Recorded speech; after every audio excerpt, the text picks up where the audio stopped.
So trade news has emerged today around the players of Reef McInnes and McCrae, and I'm wondering, should Collingwood trade them, and do they even really have a choice at this point? Let's start with McCrae, and let's go all the way back to that pre-season where everybody was hyped about the performances that he was displaying throughout his intra-club games and the practice match that he had against North Melbourne. You could see there was just this hop in his step, the way he'd get out of the centre bounces, win clearances, tackles. He was kicking goals, hitting the scoreboard.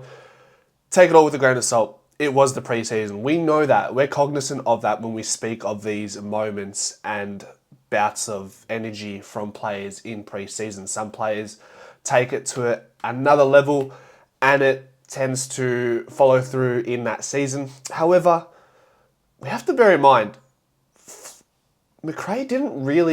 Finn McRae obviously didn't really get to, I guess, keep that form and take that into the start of the year. From memory, he wasn't even listed for the first couple of games at least.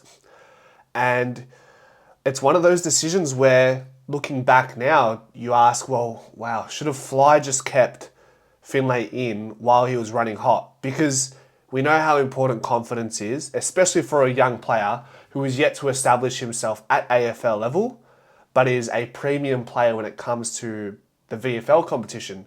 Averages 25 disposals a game, kicks nearly a goal a game, a bunch of tackles, a bunch of clearances. Just was never, or hasn't been able to segue or parlay that into the AFL standard. And those opportunities they're sparse, right? Like, it's not always going to present itself where you're red hot. And while he's been playing well in the VFL, he hasn't taken the game by the scruff of the neck and said, like, hey, you have to pick me. He's just playing good footy. Whereas in the preseason, it was pick me form. It was pick me, you have to. There's no choice. And we all thought that. And it didn't come to fruition at the start of the season. And I think that was the beginning of the end for Finlay McRae at Collingwood. Or at least that's what I think for now. And now rumours are coming out today from the Gettable show that Finlay McRae and Reef are both obviously requesting to or considering other trade options. And specifically with Finlay, it's like he almost deserves or needs another opportunity in a new environment where he feels like he is wanted. Because if we look at the team on the weekend, he's essentially being kept out of the midfield by Ned Long, right? That's pretty much the spot he was competing for. Previously, he was competing with Lachie Sullivan.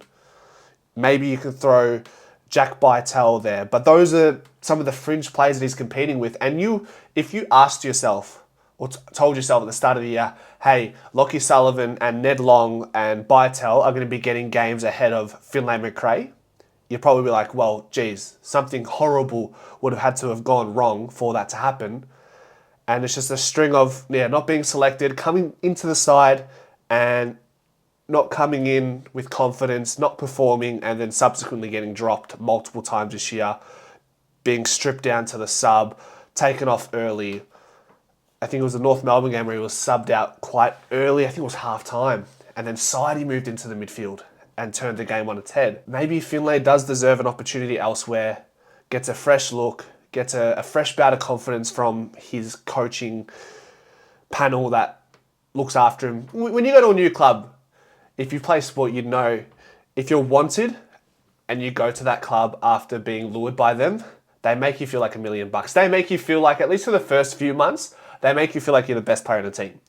And that's psychology 101. You have to do that to, I guess, encourage these players, make them feel comfortable and make them think that they have more potential, which Finlay does. There's untapped potential. How high that ceiling is, I don't know. My biggest knock on Finlay's game is he just doesn't have that it factor. His clearances aren't, I guess, that well weighted because they end up being shallow turnovers in our forward 50, or it's just not enough. And he doesn't have that breakout speed, or at least doesn't have the composure to take the ball out of a stoppage and look for an easy handball or a nice kick going inside 50. And that's his greatest knock. And because he's a scruffy player, when you compare him to Ned Long, Who's more scruffier? Probably Ned Long. And he's got that brute about him, Ned. Finlay doesn't have that. And that's probably why, in the end, Ned Long is playing AFL footy right now for the Collingwood Football Club and why Finlay McRae is not. So, should Collingwood let Finlay go? I think so. I think he deserves it. I don't think it's going to get any better here. However, if he stays, will I be happy? Sure. So be it. If the team and the coach sees more in him and to remain at Collingwood would be conducive for the Pies, sure. But in a year where it's ended up being an underwhelming year based on our ladder, would have liked to maybe have seen a little bit more from Finlay, but you can make the case that we've seen enough and we should see him out kindly. Moving on to Reef McInnes. Firstly, who is Reef McInnes being kept out of the squad by? Reef's in a bit more of a unfortunate situation because he's a bit of a jack of all trades and a master of none at this point of his career. Like, how old is Reef McInnes? I think he might be a little bit younger than Finlay McRae. He's a 2002 born, so he's only 21 and he's 22 in December. Whereas Finlay McRae, he might be 22, 23. He's 22. So, same age?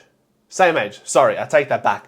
But, okay, so they're both young. Hey, maybe take that back with Finlay. Maybe if we keep him, he's still young. Sorry, I thought Finlay was 23, 24. So that can go both ways. I wouldn't be mad and I wouldn't be happy if he stays or if Finlay goes. That's fine. With Reef, though, I think there is more of a ceiling for him. He just needs to find his home in a certain position. Is he a key tall forward? Well, if he's that, then he's competing with Dan McStay, Mason Cox. Jamie Elliott almost plays as that third key tall forward. Will Hoskin-Elliott, Darcy Cameron rolls forward. Reef McInnes was also drafted as a midfielder to Collingwood. Well, you're not getting in that midfield as long as Jack Crisp, Nick Dacos, Jordan De Goey, Scott Pendlebury, Tom Mitchell. As long as those players are there, he's not playing there. Is he a good enough ball user off the half to be on the half-back flank? He's definitely fast enough, but he's maybe lacking that disposal efficiency to play on the half-back flank. So there's a bit to ponder there. And you ask, or I ask myself, would I be disappointed if Reef was to choose to go elsewhere and for Collingwood to let him go? 100%. I think when Reef has played, he's done well considering he's started on as a sub on many occasions and is still averaging a goal, nearly 2 goals per game in the games he has played this year. So he's shown value. He's definitely contributed to the team at times. Concussion has let him down. I think maybe one injury besides that. But it's a tough forward line. Bobby Hill, Lockie Schultz, Jamie Elliott, Bo McCreary, Dan McStay, Hoskin-Elliott. It's stiff. Lipinski's in there as well.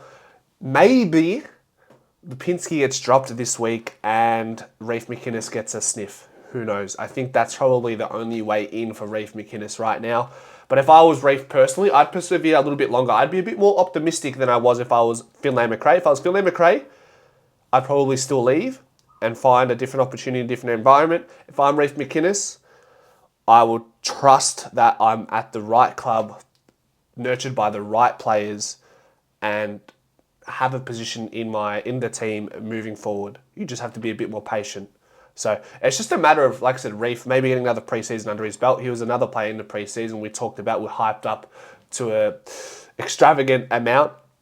Along with Finlay, along with Nathan Kruger, Ash Johnson, we can save those players for another video. We have to bear in mind a lot of these players that I have mentioned, Jamie Elliott, Mason Cox, Hoskin-Elliott, Jack Crisp, Scott Pendlebury, Tom Mitchell, these players aren't going to be here for any longer than 2-3 more years before they consider retiring. So when you're only 22 and you're at the biggest club in the AFL, is it worth just biding your time for a little bit longer to be at a club that upholds you to a higher standard? Whereas you run the risk of going to a Gold Coast or a lesser club and you lose yourself. Oleg Markov had that experience moving from Richmond to Gold Coast and just sort of fell out of love from the game, away from the footy culture, and comes back to Collingwood and ends up being a premiership player. And Oleg had his best season in his career in 2023 for Collingwood. So if I'm the agents of those players in Finlay and Reef, I'd be strongly considering that and be really tentative about what moves should be made moving forward. But you also got to remember, we don't know what happens inside those four walls at Collingwood. Do the players appreciate these players? They feel like there's enough of a relationship there. How is Finlay with Craig? Are they not related? Where's the communication for Reef? What are they telling him? What does he need to work on? Same with Finlay. I always wonder, what are they telling Finlay to work on in the VFL? Because what he needs to work on isn't necessarily improving. So let me know in the comment section what you guys think. Tough conversations to come about in the very near future on Pies Footy regarding the year that was and the movements, trades, retirements, delistings. The fun is coming. Go Pies.